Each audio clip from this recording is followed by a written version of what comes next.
উত্তরবঙ্গে লাগাতার বৃষ্টির ফলে জল বাড়তে শুরু করেছে বিভিন্ন নদীতে। পাশাপাশি জল বেড়েছে হরিশ্চন্দ্রপুর 2 নম্বর ব্লকের ফুলাহার নদীতেও। তাই নদী তীরবর্তী গ্রামগুলোতে পরিদর্শন করলেন মালদার জেলাশাসক নিতিন সিংহানিয়া।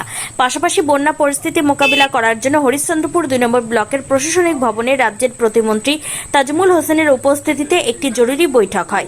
বৈঠকের পর সংবাদ মাধ্যমের মুখোমুখি হয়ে জেলাশাসক নিতিন সিংহানিয়া বলেন, হরিশ্চন্দ্রপুর 2 নম্বর ব্লকে এসেছি। এই এলাকার কিছু গ্রাম পঞ্চায়েতে ফুলাহারের জল ঢুকেছে। মুখ্যমন্ত্রীর নির্দেশে নদী তীরবর্তী এলাকার মানুষজনদের জন্য প্রশাসনের পক্ষ থেকে ত্রাণ সামগ্রী ও মেডিকেল ব্লকে এসেছি। এখানে কিছু অঞ্চলে আমরা দেখতে পাচ্ছি ফুলাহারের জল ঢুকেছে। তার জন্য প্রায় 9টা গ্রাম এফেক্টেড হয়েছে।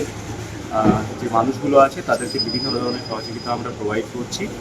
ত্রাণ থেকে শুরু করে আরও যা যা প্রয়োজন তাদেরকে শিফট করার ব্যবস্থা করা হচ্ছে এবং স্বাস্থ্য ক্যাম্প করা হচ্ছে।